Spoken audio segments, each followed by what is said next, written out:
So my name is Jan Lötvall. I'm a professor of allergy in Gothenburg in Sweden, and been working on and focusing my research on exosomes and extracellular vesicles over the last 20 years, I would say, and we've made major discoveries in this field, and I'm very excited to be here to discuss that topic. So there's a lot of research where people have created something that looked like exosomes or extracellular vesicles from plant extracts, from orange juice, for example. If you put it in a mixer and you provide and go through isolation procedures for exosomes, you end up with something that looks like exosomes, but it's basically cells from the plant that are disrupted, and that creates nanovesicles that they may look like exosomes in the electron microscope. So clearly, nanovesicles produced from plants are plant material with plant walls and plant molecules and so on and so forth. So they're fundamentally different from what a human cell would be producing, for example, or a stem cell would be producing in the shape of exosomes. They're totally different molecules on there and in there with different functionality. So culture medium is a liquid with a lot of energy and growth factors and so on, where you grow cells. So you can grow stem cells or cancer cells or plant cells in that growth medium. Now, when you isolate vesicles from cell culture, those vesicles, those exosomes, have been released from cells into the growth medium. But they're so rare, there's so few of them, that you really have to concentrate that growth medium many times before you can visualize and see and have functional exosomes. So I'm not really here to discuss the details of different products. That's not really my expertise, but culture medium by itself is certainly not an exosome extract. You need to concentrate the culture medium at least 80 or maybe 300 times to be able to have a functional concentration of exosomes in your drug candidate or future product. So how do you isolate exosomes from cultured medium? It's a process which includes concentration of the exosomes and purification, cleaning up of the exosomes. So there are a lot of material in the culture medium after you've grown cells for a certain amount of time. And one of the more interesting, from my perspective, interesting components of that medium is extracellular vesicles or exosomes. So you need to concentrate it, and what we do in my lab is to concentrate them maybe 500 times by multiple steps. That can include centrifugation or other ways of concentrating the media. It is still not very clean because there are many other components in there as well that can look like EVs or be junk basically, and you need to do a cleaning step. We do that afterwards, and then we get slightly reduced concentration, maybe 300 times concentration, but a very clean product. So multiple steps, and that can include centrifugation or other methods. So for research purposes, in small scale, the easiest way to isolate and purify vesicles is through centrifugation, followed by what we call density gradient centrifugation. Then you get vesicles with a certain density, and that provides a small volume of extracellular vesicles that you can use for your research. Now, if you want to produce large quantities for drug development or product development, it's not feasible to use ultracentrifuges. They don't take enough volumes of culture medium. So then you develop things like tangential flow filtration methods and other concentration methods to develop a drug at scalable levels. Tangential flow filtration is basically allowing the medium to flow through you could call it a tube or over a membrane, allowing non-vesicular material to be removed. Water and non-vesicular material, small molecules, be removed from the medium, and you concentrate the medium by doing that. There are other ways of concentrating as well. So what's different between a plant extract or plant nanovesicles, you could call it, culture medium, or a purified exosomes? There are three different things basically, right? So firstly, plant extracts are fragments of plants. that includes cell wall and other material from the plant, and a lot of plant non-human material in there, of course, right? Now, the culture medium by itself has a lot of different things in it. Firstly, you have to understand what are used in the culture medium. So just culture medium may just be growth factors and sugar, which is cells, and proteins and amino acids and so on that the cells need to grow, to proliferate. But in some culture medium, you use other factors such as platelet lysates. And platelet lysates is a very powerful growth support material that contains by itself a lot of extracellular vesicles or exosomes from the platelets themselves. And those are actually, if anything, procoagulant, so they could be negative actually. So you have to know exactly what the growth medium is containing.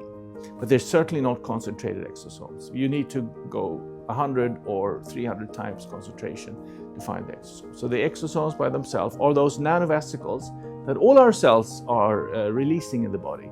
And the most interesting one from the purpose of inflammation or inhibiting inflammation are the ones from the mesenchymal stem cells. They need to be concentrated many times, so you need to remove other type of materials from the cell culture medium to be able to use that in a therapeutic session. There are clinical trials that are ongoing and being published right now where those type of exosomes have been used, for example, to treat COVID-19 with success in a double-blind study. So I'm quite excited about those vesicles.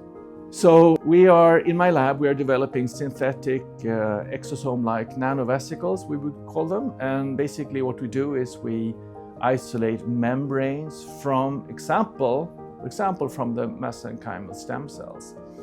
And those membranes contain a lot of the important factors in the exosomes from those cells. So we can get many more vesicles by doing that. And also in the process, we remove all the DNA and RNA from the vesicles. So there are other people that try to create artificial exosomes by mixing lipids and proteins, and that removes yourself from the natural process. We harness what the cells are doing and what the cell membranes can do in a therapeutic setting, and make the synthetic vesicle from that perspective. So why would there be an advantage with the synthetic exosomes, or what we call them synthetic eukaryotic vesicles, versus an exosome? Firstly, you get many more, maybe 100 times more. And that's important from a cost of goods perspective, right? It costs much less to make enough vesicles for therapeutic purposes. And that's one advantage. The other advantage is that in the process, we remove all the nucleotides, for example, DNA in the exosomes, and that can be seen as a beneficial step in some ways. So the way we are making them, they are similarly effective as the naturally released exosomes from the mesenchymal stem. So X amount of exosomes or X amount of these synthetic eukaryotic vesicles, SIEV, they have the same effect in cell systems. But of course, when we produce it, we have many more of the SIEV, so that's potentially an advantage. So how do you define a high-quality exosome? It's an interesting and quite advanced question, actually. It's not easy to answer in one sentence. But clearly, you want to capture the biology of the vesicle that you study. And in this context, mostly mesenchymal stem cell exosomes are discussed and used, right? And from that perspective, they have to have an anti-inflammatory function and some sort of regenerative function with growth factors and growth stimulatory effect in different systems. So the features are very important. The quality control attributes could be then, of course, the concentration of the vesicles, the purity of the vesicles to get rid of other things, all the garbage that the cells release, but those are the most important factors. But we could be working with a bacterial vesicle, and then a pro-inflammatory effect, which we could be using for example, in cancer. Then those features would be important. So you need to, when you release your your product, you need to have a quality control process that includes looking into functional effects of the vesicles. So I'm not an expert on PRP and how that is being produced. I know that the blood is very rich in red blood cell exosomes and is very rich in platelets. And platelets are very powerful in releasing extracellular vesicles and exosomes. So if that's part of the process, then you get a huge amount of platelet exosomes. And we know from experiments, from science, that those are pro-coagulant. So they can block the bleeding, for example, or stop circulation in some vessels in the worst case scenario. So I'm not too impressed by that necessarily. So what constitutes a human stem cell exosome? Firstly, there are more than one type of stem cells. There are cancer stem cells, there are embryonic stem cells, but the interesting ones are the mesenchymal stem cells that we know have anti-inflammatory function. So those vesicles, an exosome released from those, have membrane, so they're enclosed. They have membrane proteins on their surface, and when we look at the proteomics and analyze those, we can find more than 500 different proteins on the surface of the mesenchymal stem cell exosomes. And they also carry different types of molecules on their inside, including cytosolic proteins and also RNA species. What has been quite interesting for researchers is the content of microRNAs inside of the vesicles, which we actually discovered in 2007. So what is the advantage of a mesenchymal stem cell originating from a human cell? That's the question, compared to a non-self vesicle, right? So in my view, the data I've seen so far is that the mesenchymal stem cell exosomes are extremely safe. So very few side effects. There are trials in COVID where the side effects are basically zero or very, very few. There are more side effects in the placebo groups, for example. That's one issue. And the other is that it is self. It is not non-self, right? A plant exosomes is definitely plant, right? And you should never inject those sort of things into the dermis that could induce allergy, for example. And I have an allergy background, so that's something I'm concerned about. Whereas human vesicles, in theory, if approved, could be injected without major safety concerns. Yeah, so anything that you inject into the skin that is not human, non-self, can induce allergy. Some molecules are more allergenic than others, but there are many types of molecules that can induce allergy. And the skin is a very powerful organ for inducing that allergy. So are there any advantages of the plant stem cell exosomes versus plant extract vesicles that can be produced? And we've known, and I've seen data and participated in analyzing the data of vesicles that are released in this culture of rose stem cells. And those, interestingly, had in different systems similar anti-inflammatory function as the mesenchymal stem cell exosomes, for example. So that's a little bit of a surprising aspect. I think it's also important to still consider this being non-self and be careful with injections. And if use it topically, that should be totally fine. So when we're looking into developing advanced medicine using exosomes, we're very careful in selecting the right type of vesicle.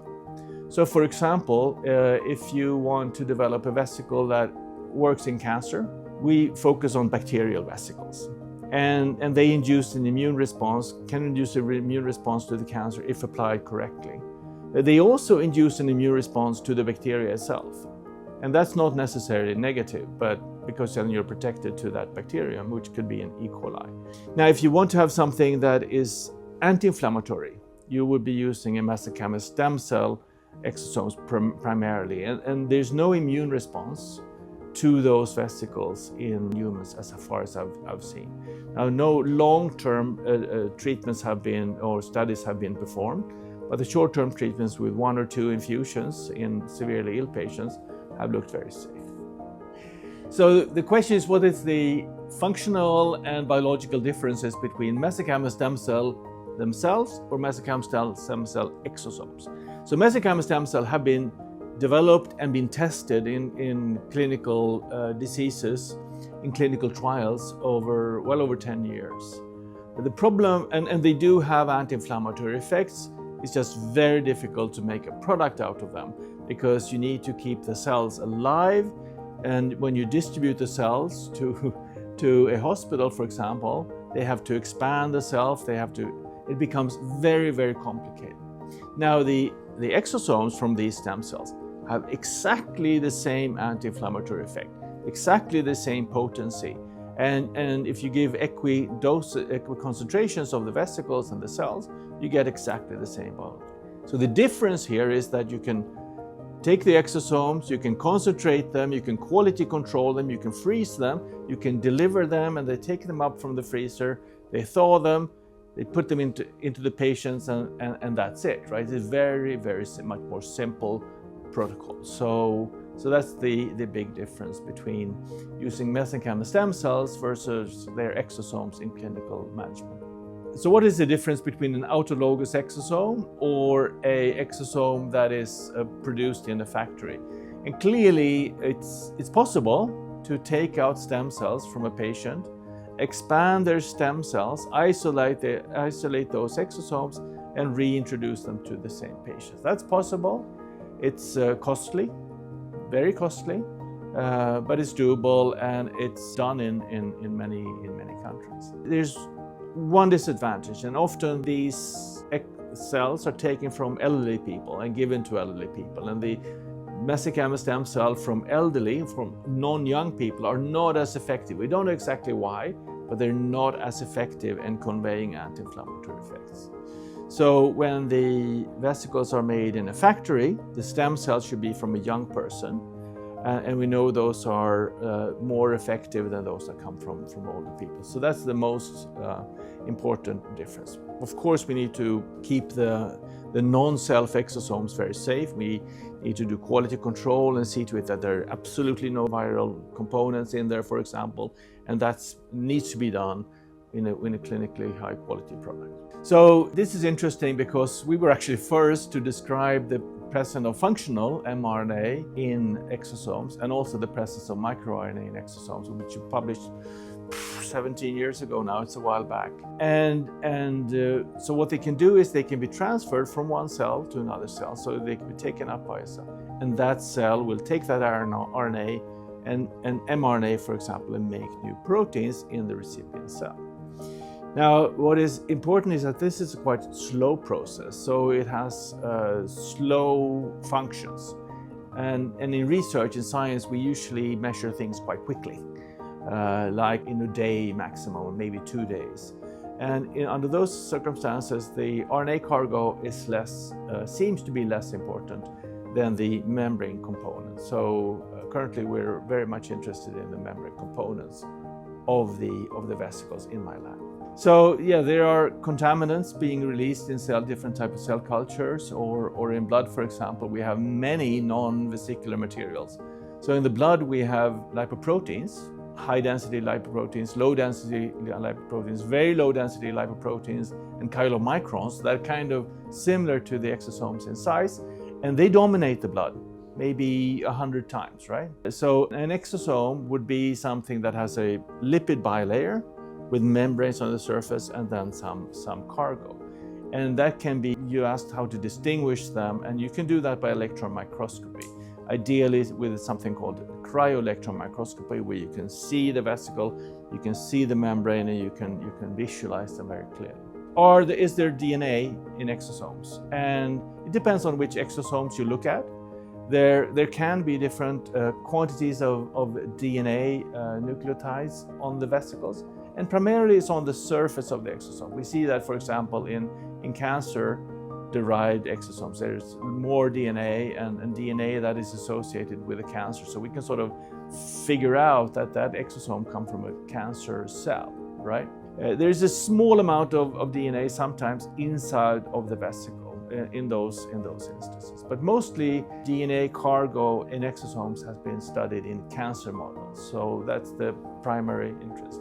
Still, in those models, I've been looking for data to suggest whether that DNA can induce cancer in non-cancer cells, but I've yet to see any such data. So people have tried to transfer the cancer functionality by exosomes, but nobody has been able to show that. Now, for mesenchymal stem cell exosomes, it seems there's less DNA, much less DNA, and DNA can be pro-inflammatory, and those vesicles are not pro-inflammatory, they are anti-inflammatory. So it's not a big issue for mesenchymal stem cell exosomes.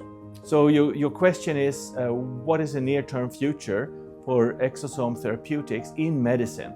And there are, I would say, there is already exosomes available for clinical use, approved, but that's bacterial exosomes as vaccine in meningitis, for meningitis, to prevent meningitis. So that's been around for many decades, actually.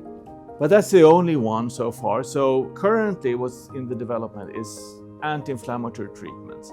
And specifically in COVID-19 induced lung injury, there's data and evidence today that mesenchymal stem cell exosomes being infused into patients with severe COVID-19 can improve the outcome. And even there's a study that was just published that even save lives, reduce mortality.